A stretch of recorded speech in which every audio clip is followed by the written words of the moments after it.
नमो बुद्धाय मित्रांनो, आपल्या सर्वांचे आपल्या मनपसंत चॅनल मन शांतीवर स्वागत आहे. आपण मिलिंद प्रश्न या ग्रंथाचे वाचन करीत आहोत. चला तर सुरू करूया आजच्या वाचनाला.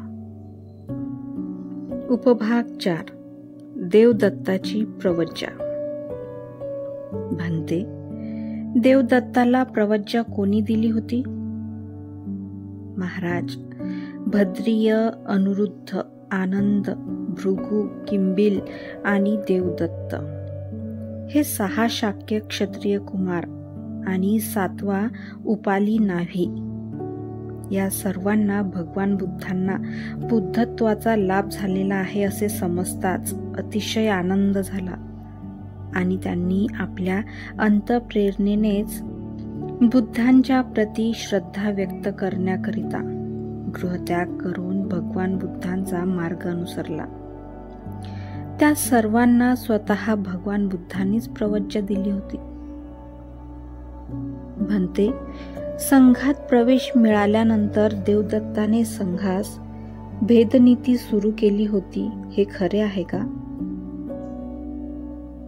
होय महाराज, दुसरे कोणीही साधारण उपासिका, भिक्षुनी किंवा श्रामणेरी असे संघात कलह माजविण्याचे पाप करू शकत नाही. समान संवासाचा आणि समान सीमेत राहणारा कोणी प्रकृतात्मक भिक्षूच संघात कलह माजवून संघ फोडण्याचे पापकर्म करू शकतो.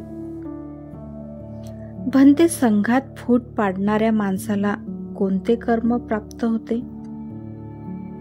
महाराजा, 1 कल्प काळाचे कर्म त्यास मिळते. म्हणते नागसेन, देवदत्त हा संघात भेदनीतीचा प्रसार करून संघात फूट पाडेल आणि त्या कर्मफळाच्या अनुषंगाने त्यास 1 कल्पपर्यंत नरकवास भोगावा लागेल असे भगवान बुद्धास देवदत्ताने प्रवजित होण्यापूर्वी माहीत होते का? होय महाराज, भगवान बुद्धास हे आधीच समजले होते. म्हणते नागसेन, तर मग भगवान बुद्ध महान दयाळू व कृपाळू होते. समस्त प्राणीमात्राचे कल्याण करणारे होते. त्यांच्या जीवनातील दुःखाचे निर्दालन करून त्यांच्या हिताची तरतूद करणारे असे होते. अशी जी त्यांची जनतेत ख्याती आहे ते साफ खोटे ठरते. आणि जर त्यांनी देवदत्ताबद्दल काहीही न जाणता त्यास प्रवज्जा दिली असेल तर त्यावरून सुद्धा बुद्ध सर्वज्ञ होते असे म्हणता येणार नाही. म्हणते, हेही एक आपल्या पुढे ठेवण्यात आलेले कोडेच आहे. आपण याचे निराकरण करून धर्मविरोधकांच्या तर्काचे खंडन करा. आपल्यासारखे विद्वान भविष्यात होतील असे सांगता येत नाही. या कोड्याच्या निराकरणात आपले चातुर्य व कौशल्य दाखवा.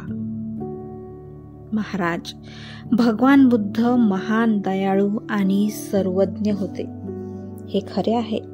शिवाय आपल्या करुणेने व सर्वज्ञता शक्तीने देवदत्ताची गती काय होणार याची सुद्धा त्यांना जाणीव होती.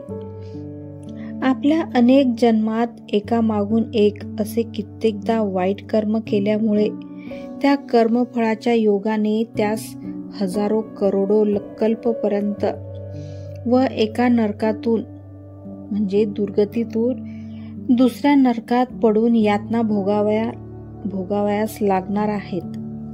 हे भगवान बुद्धास त्याच्या कित्येक जन्माचा जीवन इतिहास पाहिल्यावर दिसून आले होते.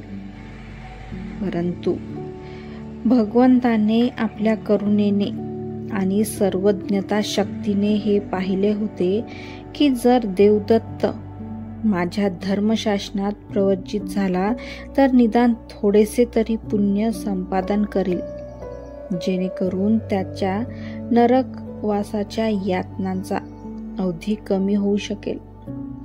असा विचार करूनच त्यांनी देवदत्तास प्रवचित केले होते. भंते नागसेन यावरून असेच दिसून येते की भगवान बुद्ध प्रथम जखमी करून नंतर त्यावर मलमपट्टी बांधतात, प्रथम पहाडावरून लोटावत व नंतर सहाय्यासाठी हात पुढे करतात, प्रथम हत्या करतात व नंतर वाचविण्याचे प्रयत्नही करतात, प्रथम यातना देतात आणि नंतर आनंद देण्यासाठी धावून येतात. हा त्यांचा स्वभाव विचित्रच म्हणावा लागेल. महाराज, भगवान बुद्धाने कोणाला चपत दिली, ढकलून दिले किंवा मारले असते तरी ते त्यांच्याच हितासाठी. महाराज, मुलाचे आईबाप नाही का मुलांच्या प्राणीमात्रांच्या पुण्यवृद्धीकरिता प्रसंगानुरूप असे सर्व काही करतात. महाराज, देवदत्ताने प्रवज्जा न घेता गृहस्थ चर्चेतच जीवन घालविले असते तर याहून अधिक पापचरण केले असते. ज्याच्या योगी त्यास हजारो आणि करोडो वर्षपर्यंत एकामागून एक अशा कित्येक नरक यातना भोगाव्या लागल्या असत्या. भगवान बुद्धाने आपल्या सर्वज्ञता शक्तीने हे आधीच ओळखले होते. माझ्या धर्माचरणात जर प्रवचित झाला तर देवदत्ताचे दुःख पुष्कळ प्रमाणात कमी होईल असा विचार करून त्यांच्या कल्याणाकरिता देवदत्तावर दया करून त्यास प्रवचित केले. महाराज, ज्याप्रमाणे कोणी गर्भश्रीमंत आपल्या धनसंपत्तीमुळे, कीर्तीमुळे समाजातील व दरबारी असलेल्या वजनामुळे राजाला विश्वासात घेऊन शिक्षा झालेल्या आपल्या एखाद्या मित्राची किंवा नातलगाची शिक्षा कमी करतो, तद्वतच भगवान बुद्धाने देवदत्ताला प्रवचित करून घेतल्याने आपल्या धर्मशास्त्रातील सदाचार, चिंतन, ज्ञान आणि विमुक्तीच्या प्रभावाने त्याचे दुःख बरेच कमी होईल असा विचार केला होता. म्हणून त्यास प्रवज्जा दिली. त्यांनी जर असे केले नसते तर देवदत्तास हजारो आणि करोडो वर्षेपर्यंत एकामागून एक अशा कित्येक नरकात पडून यातना भोगाव्या लागल्या असत्या. महाराज, एखाद्या वैद्याने आपल्या तेज औषधाच्या प्रभावाने एखाद्या रोग्याला असाध्य रोगाच्या व्याधीतून आराम द्यावा, तसे भगवान बुद्धाने आपल्या करुणाबळ या तेज औषधाने देवदत्ताच्या गंभीर वेदना कमी केल्या. महाराज, भगवान बुद्धाने देवदत्ताची एवढी मोठी दुःखाची रास कमी केली, तरीही काय चूक केली असे म्हणावे? नाही भंते, मुळीच नाही. यात काही चूक नाही. मित्रांनो, आजचे वाचन आज आपण इथेच थांबवूया. धन्यवाद.